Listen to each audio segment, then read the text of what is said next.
ఓం నమో వెంకటేశాయ. అందరికీ నమస్కారం. ఛానల్కి స్వాగతం. ఈరోజు మనం ఈ వీడియోలో ఆషాఢ మాసంలో అస్సలు చేయకూడని పనులు, చేయదగిన పనులు, ఆషాఢ మాసంలో పాటించాల్సిన నియమాలు, చేయకూడని పనుల గురించి ఈ వీడియోలో మనం తెలుసుకుందాం.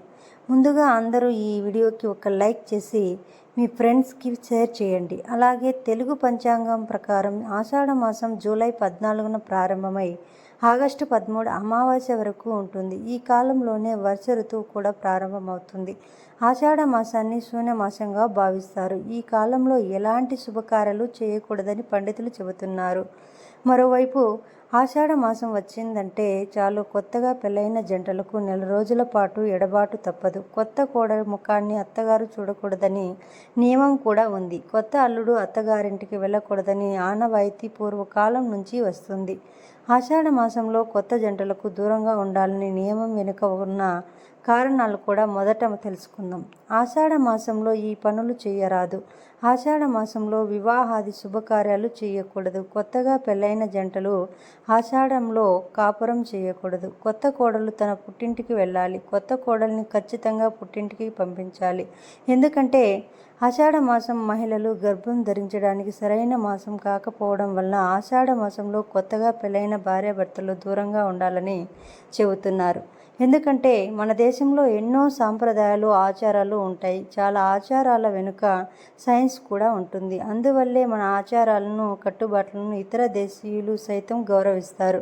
కొన్ని మూఢనమ్మకాలే కానీ కొన్ని పాటిస్తే మాత్రం ఎంతో మేలు జరుగుతుంది. ఇక ప్రస్తుతం ఆషాఢ మాసం కొనసాగుతున్న సంగతి తెలిసిందే. ఈ సీజన్లో కొత్తగా పెళ్ళైన భార్యాభర్తలు కలుసుకోవద్దని చెబుతుంటారు.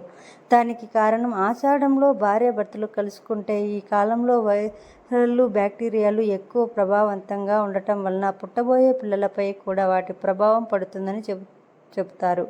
అంతేకాకుండా ఆషాఢంలో గర్భం ధరిస్తే పిల్లలు ఎర్రటి ఎండాకాలంలో పుట్టే అవకాశం ఉంది. అలా జరిగితే తల్లి బిడ్డ ఇద్దరూ కూడా ఇబ్బంది పడాల్సి వస్తుంది. కాబట్టి సైన్స్ ప్రకారంగా కూడా భార్యాభర్తలు ఈ సీజన్లో కలవకూడదని చెబుతుంటారు. కానీ పెద్దలు చెప్పేది మాత్రం ఆషాఢంలో అత్త కోడలు ఒకరి ముఖం ఒకరు చూసుకోవద్దని, ఇద్దరూ ఒకే గడపపై నుండి దాటవద్దని చెబుతుంటారు. ఆషాఢ మాసాన్ని అనారోగ్య మాసం అని కూడా అంటారు. ఎందుకంటే ఈ కాలంలో విపరీతమైన ఎదురుగాలులతో వర్షాలు పడే అవకాశం ఎక్కువగా ఉంటుంది. కాలువలోనూ నదుల్లోనూ ప్రవహించే నీరు కలుషితం అయిపోతుంది. ఈ నీటిని తాగటం వలన అనారోగ్యాలు బారిన పడే అవకాశం ఉంటుంది. ఆషాఢంలో కొత్త నీరు తాగటం వలన చలి జ్వరాలు, విరోచనాలు, తలనొప్పి వంటి రోగాలు వచ్చే అవకాశం ఉంటుంది. ఈ మాసంలో మహిళలు గర్భం ధరించడానికి మంచి సమయం కాదు. ఈ కారణాల వల్లే ఆషాఢ మాసంలో కొన్ని పనులకు నిషేధించారు.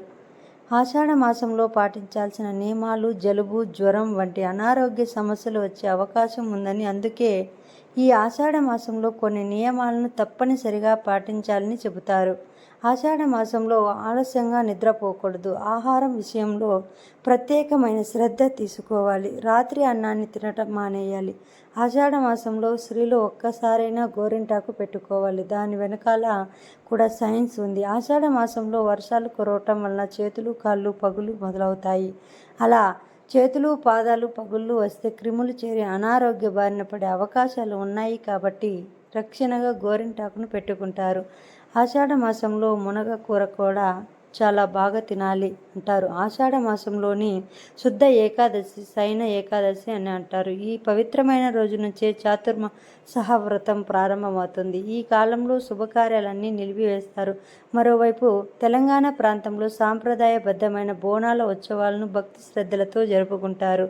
ఉజ్జయిని మహంకాళి అమ్మవారికి నివేదన చేసే పర్వదినాన్ని బోనాలు అంటారు. ఆషాఢ మాసంలో విష్ణువుని, శివుడిని పూజించడం వలన పుణ్యం వస్తుందని చెబుతారు. ముఖ్యంగా ఈ ఆషాఢ మాసంలో భగవన్ నామస్మరణ మంచి ఫలితాలను ఇస్తుందని చెబుతారు. ఎవరైతే శ్రీ మహావిష్ణువు భక్తి శ్రద్ధలతో పూజిస్తారో వారికి అష్ట ఐశ్వర్యాలు సిద్ధిస్తాయని చెబుతారు. గ్రామ దేవతలకు మొక్కులు చెల్లించుకోవాల్సిన వారు ఈ ఆషాఢ మాసంలోనే గ్రామ దేవతలకు మొక్కులు చెల్లించుకుంటారు. గ్రామ దేవతలను చాలా శక్తివంతమైన దేవతలుగా పరిగణిస్తారు. కుటుంబాన్ని కాపాడాలని ప్రతి ఒక్కరూ ఆషాఢ మాసంలోనే గ్రామ దేవతలను పూజిస్తారు. గ్రామ దేవతలకు ఆషాఢ మాసంలో మన పూర్వీకుల నుండి వస్తున్న ఆచారాల మేరకు పూజాది కార్యక్రమాలు నిర్వహిస్తే మంచి జరుగుతుందని ఆషాఢ మాసంలో నదీ స్నానానికి ఎంతో ప్రాధాన్యత ఉంది.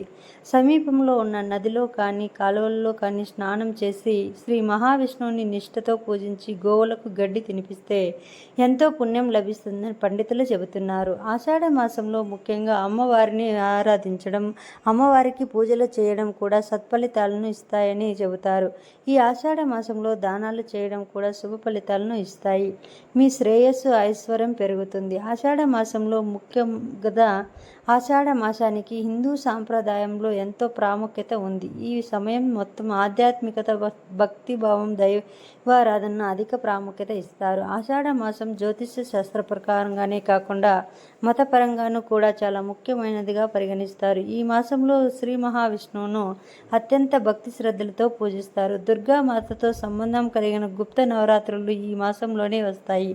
ఆషాఢ మాసం నుంచి పండుగలు ప్రారంభమవుతాయని చెబుతారు. మత విశ్వాసాల ప్రకారం ఆషాఢ మాసంలో ఎక్కువగా పూజలు, యాగాలు నిర్వహిస్తారు. జగన్నాథుడు రథయాత్ర, దేవశైని ఏకాదశి, చాతుర్మాసం, వారాహి నవరాత్రులు, కర్కాటక సంక్రాంతి ఈ మాసంలోనే వస్తాయి. ఈ ఆషాఢ మాసంలోనే దక్షిణాయనం ప్రారంభమవుతుంది. ఈ గుప్త నవరాత్రులని వరాహి నవరాత్రులుగా పిలుస్తారు. ఇక జూలై 25న దేవశైని ఏకాదశి వస్తుంది. దీన్నే తొలి ఏకాదశి అని కూడా అంటారు.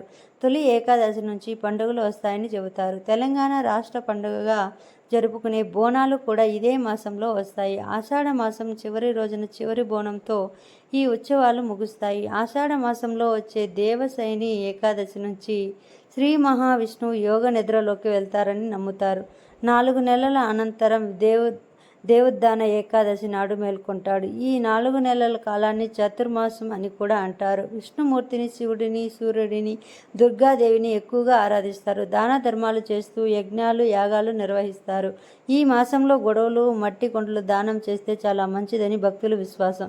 సూర్యుడు మిథున రాశి నుంచి కర్కాట రాశిలోనికి ప్రవేశిస్తాడు. దీంతో ఉత్తరాయణ పుణ్యకాలం పూర్తయి దక్షిణాయనం మొదలవుతుంది. దక్షిణాయనం పితృదేవతలకు ప్రీతికరమని అంటారు. ఈ మాసంలో చేసే స్నానం, దానం, జపం, పారాయణాలు విశేష ఫలితాన్ని ఇస్తాయి. ఆషాఢ మాసంలో చేసే సముద్ర నది స్నానాలు ముక్తిదాయకమని చెబుతారు.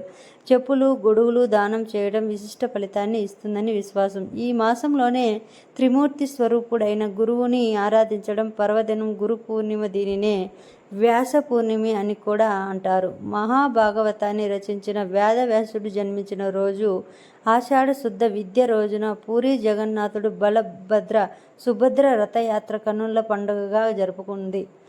ఆషాఢ సప్తమిని భాను సప్తమి అంటారు. ఉత్తరం నుంచి దక్షిణ దిశకు పయనిస్తూ సూర్యుడు 3 నెలల తర్వాత మధ్యకు చేరుకుంటాడు. ఈ రోజున పగలు రాత్రి నిమిషం విగడియ